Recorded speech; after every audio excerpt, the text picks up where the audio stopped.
Beasiswa Fulbright saat ini sedang dibuka. Ini saya sedang buka webnya Aminef, pengelola beasiswa Fulbright di Indonesia. Dan deadline-nya untuk tahun 2022 ini di 1 Maret. Terus saya mau buat video, saya dapat email dari salah seseorang, beliau nanyakan perihal propose field of study dan juga cara ngisi rencana setelah lulus dari program Fulbright. Nah, dua bagian itu ada di form yang harus diisi sebelum kirim aplikasi beasiswa Fulbright. Gimana cara ngisinya? Check it out.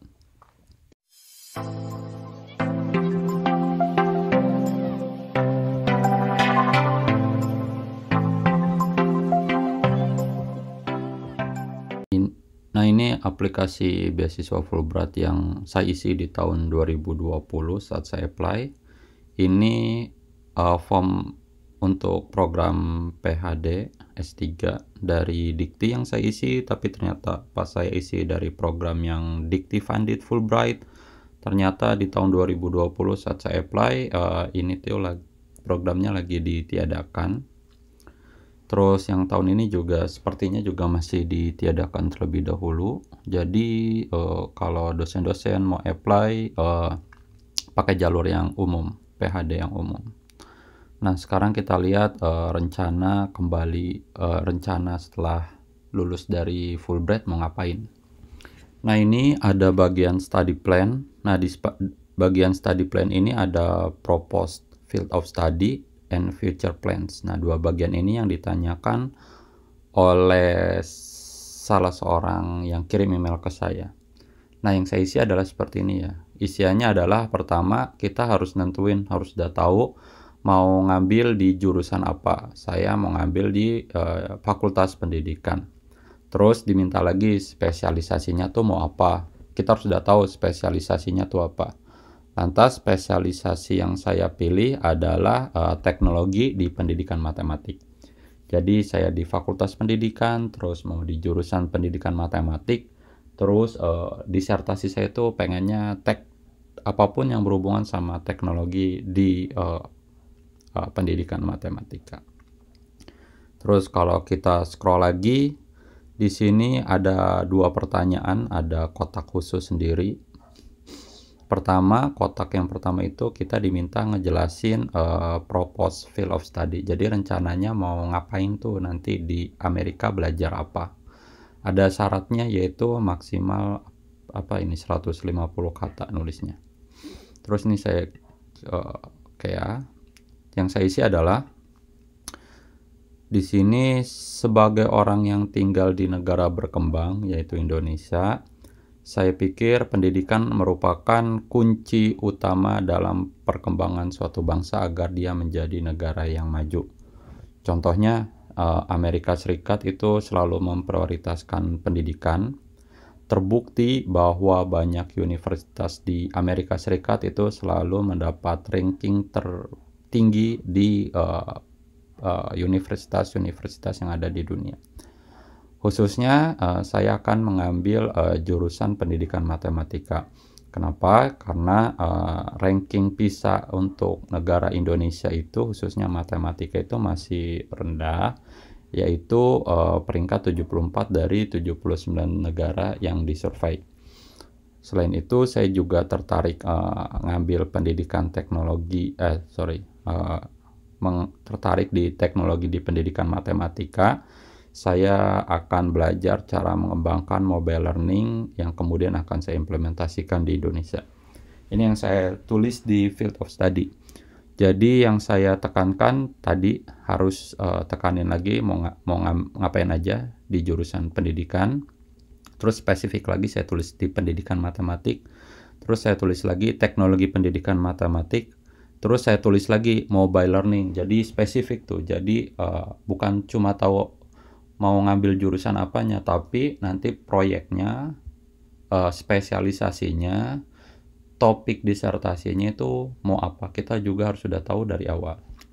Jangan sampai Fulbright itu sepertinya sih akan lebih senang kalau ngasih dana ke para pelamar yang sudah tahu mau ngapain di Amerika. Nggak ke orang-orang yang cuma yang penting apply aja lah, tapi belum tahu mau ngapain tuh nanti kalau keterima beasiswa Fulbright mau ngapain di sana. Nah, jadi harus sudah well prepared, udah tahu mau ngapain. Terus di bawahnya juga ada lagi nih, jelasin secara ringkas future plans, rencana selanjutnya nanti habis nyelesain studi di Amerika Serikat. Nah, kalau yang tadi sebelumnya di Amerika Serikat mau ngapain, yang bagian bawahnya habis lulus mau ngapain, itu keywordnya. Yang saya tulis adalah setelah lulus dari Amerika Serikat saya akan kembali ke Indonesia. Saya akan kembali mengajar di institusi tempat saya bekerja, yaitu Universitas Pamulang. Universitas Pamulang adalah salah satu universitas swasta paling awal di Indonesia yang mengimplementasikan e-learning. Terlebih lagi, saya akan mengembangkan teknologi pendidikan jarak jauh yang lebih baik berdasarkan ilmu-ilmu yang saya dapatkan di Amerika Serikat nantinya. Selain itu, saya juga akan mengembangkan networking internasional saya, biar saya bisa ngembangin gimana cara pembelajaran mobile learning, dan juga penggunaan teknologi di daerah-daerah terpencil sehingga siswa-siswa dapat memaksimalkan skill-skill mereka dalam memahami STEM education, science, technology, engineering, and mathematics. Tidak hanya memaksimalkan networking internasional, tapi saya juga akan mengorganisasikan yayasan yang menyediakan kesempatan pendidikan khususnya di STEM education bagi anak-anak kurang mampu, karena setiap anak itu berhak mendapatkan kesempatan yang sama untuk mendapat pendidikan. Itu yang saya isi, kurang lebih begitu tadi. Nah, yang kita harus isi apa? Rencananya itu adalah harus balik ke Indonesia, berkontribusi ke Indonesia. Jangan sampai nulis saya habis lulus saya mau tetap di Amerika Serikat. Wah, itu kemungkinan ya, menurut pendapat saya itu tidak akan membuat lulus di seleksi berkas. Apalagi nanti diwawancara juga, rencananya apa nanti balik dari Amerika mau ngapain? Oh, saya mau kerja di Amerika. Oh, kemungkinan setahu saya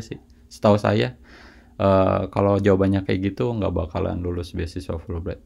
Kuncinya itu kembali ke Indonesia, lalu memberi kontribusi ke negara Indonesia.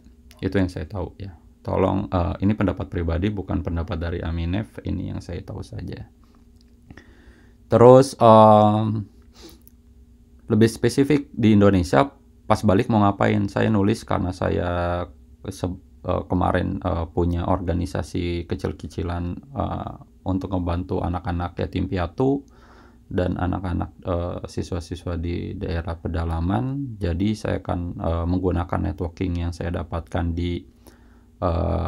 dari program Fulbright ini untuk mengembangkan program tersebut menjadi lebih baik lagi.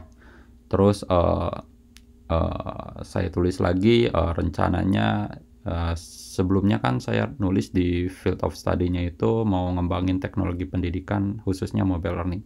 Saya tulis lagi saya juga akan mengajarkan atau mengembangkan mobile learning di Indonesia untuk diterapkan di Indonesia, khususnya agar siswa-siswa di daerah terpencil atau di remote area itu bisa mendapatkan kesempatan yang sama dengan siswa-siswa yang ada di daerah kota-kota besar.